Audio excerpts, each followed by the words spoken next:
Yes, so hello everyone, Hitesh here and today we gonna talk about the movie called Robin Hood जो कि आई थी 2025 में। ये एक तेलुगु मूवी है और हाल ही में डिज्नी प्लस हॉटस्टार पर हिंदी में भी अवेलेबल हो गई थी।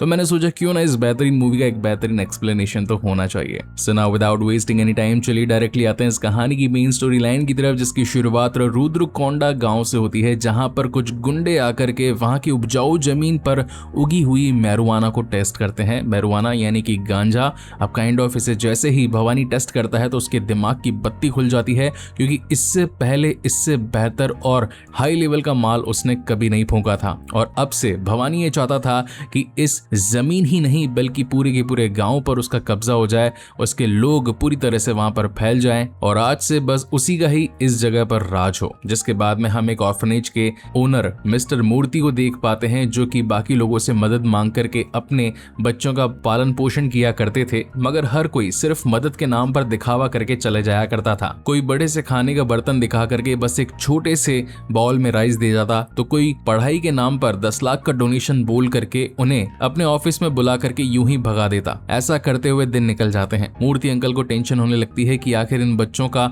मैं पालन पोषण करूंगा कैसे, ना ही इन्हें रखने के लिए ढंग की जगह और ना ही खिलाने के लिए खाना। मौजूदा बच्चे आपस में बातचीत करने लगते हैं कि काश हमारे पास थोड़ा पैसा होता तो हम पढ़ लिख करके आगे बढ़ पाते और फिर अपनी ही तरह बाकी बच्चों की भी हेल्प कर पाते। तभी एक लड़का जिसका नाम होता है राम, वो खड़ा होता है, कहता है कि तुम बस पढ़ना चाहते हो ना, तो वो काम मैं करूंगा। बचपन से राम ने सिर्फ एक ही चीज सीखी थी, India is my country and all Indians are my brothers and sister. तो अपने भाई बहनों की मदद करना तो जरूरी है, लेकिन हम जैसे भाई बहनों का हक भी तो हमारे भाई बहनों ने ही लिया है, तो क्यों ना उनसे अपना हक वापस ले लिया जाए। तो यहाँ पर राम एक प्लान बनाता है और नशे वाले गुब्बारे फोड़वा देता है उस शख्स की गाड़ी में जिसने की खाने के नाम पर इन्हें चुल्लू दिया था। और नेक्स्ट डे अखबार में खबर छपती है कि अपनी पॉलिटिकल पावर की वजह से ये नेता गाड़ी में ही सो गया और पूरा का पूरा रोड जाम हो गया, जिसकी वजह से लोगों का बहुत सारा नुकसान हुआ। इसी वजह से उसे जेल हो जाती है। तो अब अपने आप को बचाने के लिए वो बहुत सारा पैसा देता है। यही पैसा इन बच्चों की पढ़ाई में लग जाता है। जिसके बाद में राम एक और प्लान रचता है। वो जाता है सीधा और डोनेशन वाली कंपनी के पास जाकर के उसकी वाइफ को उसके हस्बैंड की गर्लफ्रेंड के साथ फोटोज दिखा देता है और बताता है कि 10 लाख जो हमें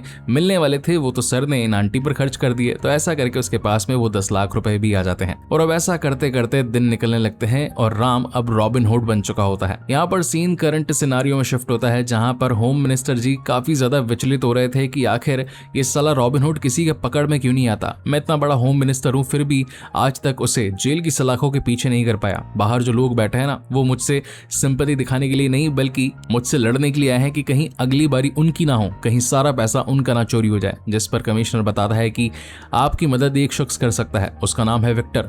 उसने आज तक जितने भी केस लिए उन्हें सॉल्व किए बिना पीछे नहीं हटा। मैं इस केस पर विक्टर को लगा रहा हूँ। देन सीन शिफ्ट होता है विक्टर के ऑफिस में। यहाँ पर एक कपल आया था अपने गोल्ड की चोरी की रिपोर्ट दर्ज करवाने। भाई साहब का तो कहना था कि उस चोर को कैसे भी पकड़ो, मैंने उसका हुलिया नहीं देखा। जबकि भाभी जी बताती है कि सुंदर सा तो लग रहा था, करीब हाइट 6 फीट की थी और चाल तो मानो जैसे चीते की हो। सुनिए जी, अगर आप उसे पकड़ लें तो प्लीज ज्यादा मत मारिएगा। खैर कॉमेडी का बहुत भर भर के तड़का मिलता है, जिसके बाद में विक्टर लग जाता है उस रॉबिन हुड को पकड़ने में। और अब जैसा कि बहुत सारे सोने की चोरी हुई है, तो जाहिर सी बात है वो जाकर के किसी गोल्ड की शॉप पर जाकर उसे बेच देगा और उससे पैसा निकलवा लेगा। तो यहाँ पर विक्टर उसके आसपास के सारे मौजूदा बड़े गोल्ड डीलर्स की दुकान पर मालूमात करवाना शुरू करता है, जिनमें एक था चमन लाल। राम का फ्रेंड वीनू उसे कहता है कि पुलिस का प्रोटेक्शन बहुत ज्यादा है, तुम यहाँ से गोल्ड को बेचकर पैसा नहीं निकल पाओगे। जिस पर राम का कहना था कि मैंने ऑलरेडी इसकी प्लानिंग कर ली है। कुछ गैस वाले पेस्ट कंट्रोल के नाम पर मार्केट में घूमेंगे, पुलिस को लगेगा कि वही असली मुजरिम है, लेकिन उन्हें पकड़ने से पहले तब तक मैं अपना काम खत्म कर चुका हूँ। और सच में बिल्कुल ऐसा ही होता है। पुलिस वाले उन दोनों के पीछे पड़ जाते हैं। जब तक उनकी तहकीकात होती है तब तक राम ने ऑलरेडी चमन लाल के साथ डील कर ली होती है। पुलिस वाले आकर के चमन लाल को पकड़ भी लेते हैं, लेकिन चमन लाल कहता है कि रे भाई, मेरा नाम तो हीरा लाल है, वो देखो सामने है चमन लाल। क्योंकि ऑलरेडी रॉबिन हुड ने सफाई के नाम पर दुकानों की नेम प्लेट चेंज करवा दी थी। तब जाकर के विक्टर को लगता है कि अब जाकर कोई टक्कर का बंदा मिला है, यानी कि इसे पकड़ने में बड़ा मजा आएगा। और अब ऐसा करते करते दिन ब दिन चोरियां बढ़ने लगती है। रॉबिन हुड सिर्फ वही चोरियां करता था जिन्हें चोरी करना ऑलमोस्ट नेक्स्ट टू इम्पॉसिबल था। ऐसे बड़े बड़े काम जो कि आज तक पहले कभी किसी ने ना किए थे, जैसे कि बड़े महंगे ताले खोल डालना, बहुत ही बड़ी बड़ी चोरियां कर डालना। लेकिन इस बार विक्टर का प्लान कुछ कुछ और था। उसने एक बहुत बड़ा ट्रैप ऑलरेडी रॉबिनहुड के लिए लगा दिया था। एक ऐसी अलमारी जिसे खोलना बिल्कुल इम्पॉसिबल था और उसके अंदर कुछ पड़ा ही नहीं था, लेकिन अफवाह इस तरह की फैलाई गई थी कि उसके अंदर करोड़ों का माल है। रॉबिनहुड इसमें फंस जाता है। वो आकर के तिजोरी खोल भी देता है, लेकिन उसे कुछ पैसा मिलता नहीं है। ऊपर से वो लॉक्ड भी हो जाता है, तो अब उसे एसी डक की मदद से ऊपर के रास्ते भागना पड़ता है। यहाँ पर विक्टर भी उसका पीछा करते हुए सीधा बिल्डिंग के ऊपरी छोर हेलीपैड तक पहुंच जाता है। राम को कुछ समझ नहीं आता, इसलिए वो पास के कमरे में छिप जाता है। जब बहुत सारी पुलिस आ जाती है तो राम यानी कि रॉबिनहुड खुद बाहर आकर के विक्टर पर रॉड मारते हुए कहता है कि रॉबिनहुड, मैंने तुझे पकड़ लिया है। विक्टर कहता है रॉबिनहुड तो तू होगा, मैं तो पुलिस वाला हूं, मुझे कैसे रॉबिनहुड बोल रहा है। कि तभी वहां पर बाकी पुलिस वाले आ जाते हैं और बताते हैं कि सर, इसका नाम तो श्याम है और इसके पिताजी का बहुत सारा पैसा वो रॉबिनहुड चुरा करके ले गया। तब से हम पुलिस वाले और ये श्याम खुद भी उस रॉबिनहुड को पकड़ने में लगा हुआ है, तो सर प्लीज आप इसकी बात का बुरा मत मानिएगा। जहां पर विक्टर कहता है कि अगर मेरे हाथ में वो रॉबिनहुड लगा नहीं तो साले तुझे ही रॉबिनहुड बता करके जनता के सामने पेश कर दूंगा, चल अब निकल यहाँ से। और जब राम रास्ते में जा रहा था तो उसे एक गरीब आदमी का एक्सीडेंट हुआ दिखाई पड़ता है, तो वो उसे एम्बुलेंस में डलवा करके हॉस्पिटल की ओर ले जाता है। लेकिन इस बीच इन दोनों में बातचीत होती है। वो क्या बातचीत हुई है वो मैं आपको इस मूवी के एंड में एक्सप्लेन करूंगा। घर आने पर राम वीनू को बताता है कि यार अब बहुत हुई चोरी, ये रॉबिनहुड का काम मैं बंद करने वाला हूँ और कल से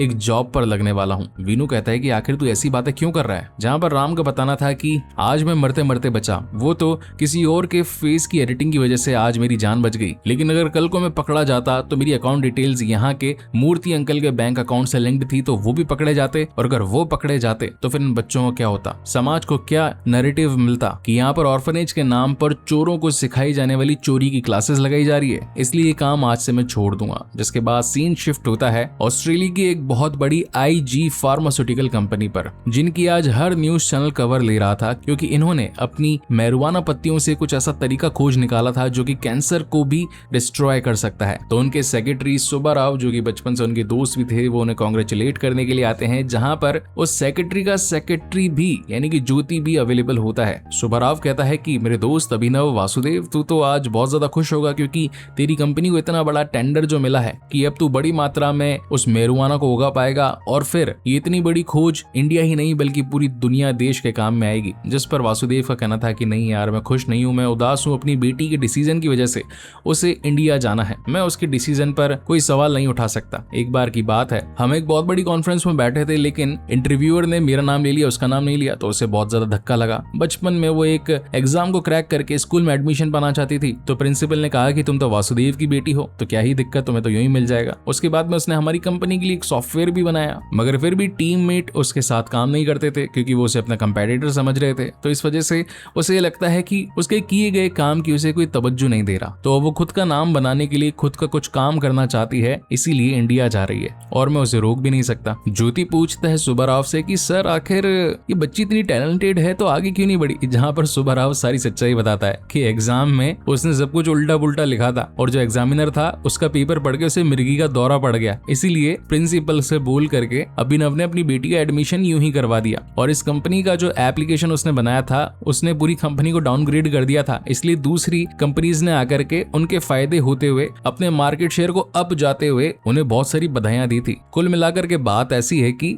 नीरा एक बहुत बड़ी डफर से बढ़कर और कुछ नहीं है। उसे आता जाता कुछ नहीं है, मगर उसे लगता है कि वो सुपर माइंडेड पर्सन है। अगर वो पागल इंडिया पहुंच गई तो न जाने कितने लोगों का नुकसान कर बैठेगी। जहां पर सुब्बा राव कहता है कि ठीक है कोई बात नहीं, अगर आपकी बेटी इंडिया जाना चाहती है तो भले ही जाए, मगर उससे पहले मैं उसके लिए इंडिया की बेस्ट सिक्योरिटी एजेंसी को हायर करूंगा। तो वो किसी और पर विश्वास न करके गूगल पर विश्वास करता है, और गूगल तो होता ही चूतिया है। जिस सिक्योरिटी सर्विस का नाम इंडियाज बेस्ट था तो उसने वही इंडियाज बेस्ट को पिक कर लिया, और वो किसी एक गरीब आदमी की एजेंसी थी जिनका नाम था जगन्नाथम, जो कि अपने आप को जॉन स्नो बताता था। इसी बीच यहाँ पर राम पहुंच जाता है और कहता है कि सर मुझे जॉब की तलाश है। कि तभी यहाँ पर ज्योति का कॉल आता है। वो पूछता है कि क्या यही इंडियाज बेस्ट सिक्योरिटी सर्विस है, मुझे Z+ सिक्योरिटी चाहिए अपनी मैडम नीरा के लिए, जो कि ऑस्ट्रेलिया से इंडिया आ रही है। उन्हें अपने गांव रुद्रकोंडा जाना है, तो 1 हफ्ते का काम है, इसके लिए कितना चार्ज करोगे। जहां पर जॉन स्नो को चार्ज समझ में नहीं आता, तो वो कॉल राम को पास करवा देता है। जहां पर राम बड़ी ही डेलिकेटली उससे बात करता हुआ कहता है कि ठीक है हमें 1 लाख फॉरवर्ड कर दीजिए, आपको आपका काम मिल जाएगा।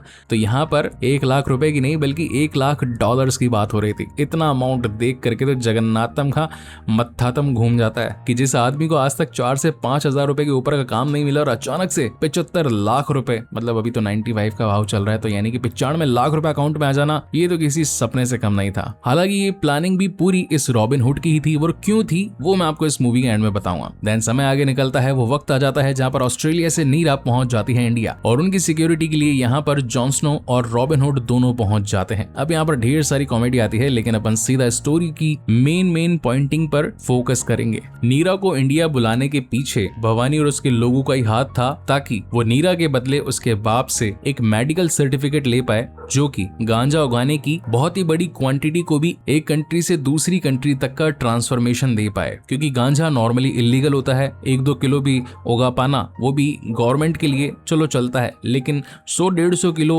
उगाना फिर उसे ले जाना ये बहुत ही प्रॉब्लमेटिक थिंग होती है। इसीलिए एक फार्मास्यूटिकल डॉक्यूमेंटेशन की बहुत जरूरत होती है एक स्टेट से दूसरा स्टेट पार करने के लिए, और वही डॉक्यूमेंट पाने के लिए भवानी ने नीरा को यहाँ पर बुलाने का प्लान रचा था। लेकिन हर बार रॉबिन हुड उसकी मदद करता है, और अब वक्त आ गया था रुद्रकोंडा गांव में पहुंचने का। यहाँ पर काफी सारे पुतले लगे हुए थे इंडिकेशन के लिए, लेकिन ये पुतले कोई आम पुतले नहीं बल्कि इंसानों की बॉडीज थी जिनमें से खून निकल रहा था। यहाँ पर आने के बाद में नीरा का दिमाग घूम जाता है कि मैं तो सिर्फ अपने दादाजी से मिलने के लिए आई थी, लेकिन यहाँ के हालात तो बद से बदतर है। क्योंकि इस वक्त भवानी शहर में गया था एक गांजे की बहुत बड़ी डील करने के लिए, और पीछे वर्धा को छोड़ करके गया था जो कि किसी एनिमल से कम नहीं था। वर्धा ने यहाँ के लोगों को अपने काबू में रखने के लिए उनसे मारपीट करना, उनकी जगह को हथियाना, और अगर कोई ज्यादा बोले तो उन्हें सिर्फ खत्म कर देने के अलावा कुछ काम न करना, यही सब कुछ मौजूद था। यहाँ पर हमें नीरा के दादाजी भी दिखाए जाते हैं, जो कि इस गांव में सबसे पहले आए थे, और उन्होंने ही यहाँ के लोगों को लकड़ी काट करके सिर्फ खाना पकाना ही काफी नहीं से लेकर के उपजाऊ खेती करवाना और उस खेती को मार्केट में बेच करके पैसा कमा करके एक अच्छी लाइफस्टाइल जीना,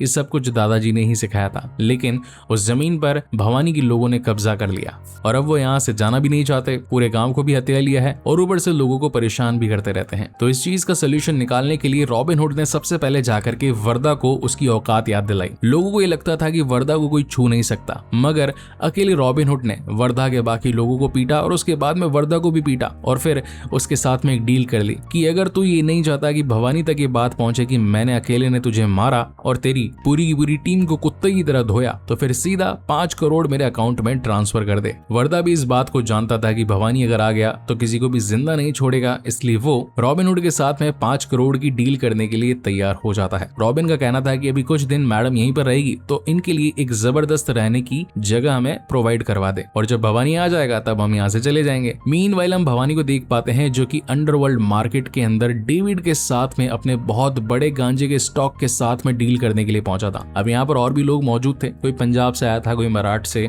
कोई राजस्थान से, तो कोई नेपाल से। हर किसी के पास में अपनी अपनी खेती का अपना अपना माल मौजूद था, मगर भवानी तो सिर्फ अपनी बारी का इंतजार कर रहा था कि एक बार सामने वाला मेरा माल फूंक ले तो उसे पता चलेगा कि वो किस लेवल का है। अब यहाँ पर जो सेबेस्टियन नाम का बंदा था, जैसे ही वो भवानी का माल फूंकता है उसका तो दिमाग के परकच्चे उड़ जाते हैं। इतना शानदार क्वालिटी का स्टफ उसने आज से पहले कभी नहीं लिया था, इसलिए वो एक बहुत बड़ा कॉन्ट्रैक्ट भवानी को दे डालता है और कहता है कि अब तो डेविड का खास आदमी हो गया है, लेकिन याद रखना अगर डेविड को उसका माल टाइम पर नहीं मिला तो वो तुझे क्या तेरी पूरी टीम को जलाकर खाक कर देगा और उसी खाक का माल फूंक लेगा। नहीं, ये डायलॉग नहीं मारता, ये तो मैंने खुद से मार दिया, मजाक कर रहा हूँ। मीनवाइल कहानी में प्यार का तड़का दिखाया जाता है, बहुत सारे रोमांटिक गाने आते हैं, लेकिन अपने वो गानों से क्या, अपने को तो डायरेक्ट स्टोरी लाइन से मतलब है। तो कुल मिलाकर के जब भवानी अपने स्टेट यानी कि रुद्रकोंडा में पहुंचता है तो देख पाता है कि उसका खौफ धीरे धीरे कम होने लगा है। और अब तो खैर यहाँ पर पहुंच चुके होते हैं रॉबिन हुड और इसी के साथ में नीरा भी। रॉबिन हुड का कहना था कि तुम्हारे लोगों ने हमारे लोगों पर बहुत ज्यादा अत्याचार किया है, तो हम चाहते हैं कि तुम यहाँ से चले जाओ। जहाँ पर भवानी कहता है कि आखिर तेरे में इतनी ताकत कहाँ से आई, जिस पर रॉबिन हुड का बताना था कि एक चोर आखिर चोर को देख ही लेता है। तूने यहाँ पर हर जगह इतने सारे सीसीटीवी कैमरास लगा रखे हैं, वो भी तेरे आदमियों से छिपा करके, और मेरी नजर उन पर ऑलरेडी थी। अब तेरे आदमी जो कि मेरे कब्जे में है, मेरे एक बार बोलने पर तेरा भी सफाया कर सकते हैं, इसलिए भलाई इसी में ही है कि यहाँ से निकल जा। और अब न चाहते हुए भी भवानी कुछ कर नहीं पाता, इसलिए उसे उन्हें छोड़ना पड़ता है। मगर भवानी के दिल में ये गुस्सा बैठ गया था, इसलिए अब वो उसके पूरे परिवार को निशाना बना लेता है और जाकर के रात के अंधेरे में दद्दा और इसी के साथ में रॉबिन दोनों को ही पकड़वा लेता है। और अब यहाँ पर कहानी का सबसे बड़ा प्लॉट रिवील होता है। इस रुद्रकोंडा गांव में आने का रीजन रॉबिन हुड का नीरा नहीं थी, बल्कि दादाजी खुद थे। क्योंकि एक बार बचपन में रेलवे स्टेशन पर एक गरीब की मदद करते हुए दादाजी ने राम को देख लिया था, और इसीलिए उन्होंने राम की मदद करते हुए उन्हें उसे एक ऑर्फनेज में भी डलवाया और ऑर्फनेज के ऑनर को पैसे भी दिए ताकि वो उस जैसे बाकी बच्चों की मदद कर सके। और मूवी की स्टार्टिंग के अंदर हमने देखा था ना कि राम एक एम्बुलेंस बस में किसी की मदद कर रहा था, तो यहाँ पर उसी गांव का ये शख्स मौजूद था जो कि बताता है कि तुम्हारे दादाजी मुसीबत में है, अब तुम्हें ही उनकी हेल्प करनी होगी। तो यही मेन रीजन था कि रॉबिन हुड ने इतना बड़ा प्लान रचा, नीरा को इंडिया बुलवाया, खुद की एजेंसी को हायर करवाया और फिर रुद्रकोंडा गांव में आकर के भवानी और उसके पूरे साम्राज्य को खत्म करने के लिए धीरे धीरे चालें चली। एंड यहाँ पर बहुत ज्यादा मार पिटाई होती है, मतलब क्लाइमेक्स में बहुत ज्यादा धूम धड़ाका दिखाना तो साउथ की मूवी की पहचान है। और अब जिस तरीके से शुरुआत में आज से करीबन 20 साल पहले भवानी ने अपने लोगों को इस गांव में बिछा दिया था, हर जगह इसी के लोग थे, तो इस बार रॉबिन हुड ने भवानी के लोगों को हटवा करके हर जगह खुद के लोग लगवा दिए थे और अब भवानी का पूरा साम्राज्य खत्म हो गया था। यहाँ पर इनके बीच में फाइट भी आती है, लेकिन इस फाइट को रोकने के लिए सबसे बड़ा पुलिस वाला यानी कि विक्टर पहुंच जाता है और इस बार वो रॉबिन हुड को पकड़ ही लेता है। लेकिन उसे क्या पता था कि रॉबिन हुड ऑलरेडी खुद की आइडेंटिटी भवानी के साथ में चेंज कर चुका है और आकर के विक्टर सीधा भवानी को सलाखों के पीछे डाल देता है, जहां पर भवानी कहता है कि एक बार वो मेरे हाथ लग जाए तो मैं उसे छोड़ूंगा नहीं, क्योंकि अगर डेविड तक ये बातें पहुंच गई तो डेविड न जाने मेरा क्या हाल करेगा। लेकिन यहाँ हमें पता लगता है कि जेल की सलाखों के पीछे डेविड भी मौजूद होता है, यानी कि ऑलरेडी रॉबिन हुड ने उसके साथ में भी कांड कर दिया था। और इसी के साथ ही मूवी यहीं पर खत्म होती है। वेल, जिस तरीके से इसकी एंडिंग हुई है, हमें ये लगता है कि सेकंड पार्ट रॉबिन हुड के साथ में इस बड़े ड्रग डीलर डेविड के साथ में जरूर आएगा। वेल, आप इसके लिए कितने ज्यादा एक्साइटेड हैं please let me know in the comment section. ये मूवी अभी डिज्नी प्लस हॉटस्टार पर अवेलेबल है, वो भी हिंदी में। बहुत ज्यादा कॉमेडी है, फुल फैमिली मूवी है, तो जाकर के अपने लोगों के साथ एंजॉय जरूर करना। और अगर ये वीडियो एक्सप्लेनेशन पसंद आया तो प्लीज जाते जाते अपना एक लाइक और एक प्यारा सा कमेंट जरूर छोड़ जाइएगा, क्योंकि ऐसी वीडियोस बनाने में हमें सचमुच बहुत मेहनत लगती है। और ऊपर से अभी 2 मिलियन सब्सक्राइबर्स का लॉस खा करके बैठा हूं। अपनी 6 साल की मेहनत और 3000 वीडियोस निस्तेनाबूद हो गए थे, तो वापस से शुरुआत कर रहा हूं ताकि अपने उसी पुराने लेवल पर वापस पहुंच पाऊं। तो उसके लिए मुझे आप लोगों के सपोर्ट की जरूरत है, तो प्लीज अपना सपोर्ट दिखाते जाइएगा। हम ऐसी वीडियोस आप लोगों के लिए लाते रहेंगे। सो तब तक के लिए keep watching and stay safe. मिलते हैं अगले वीडियो में।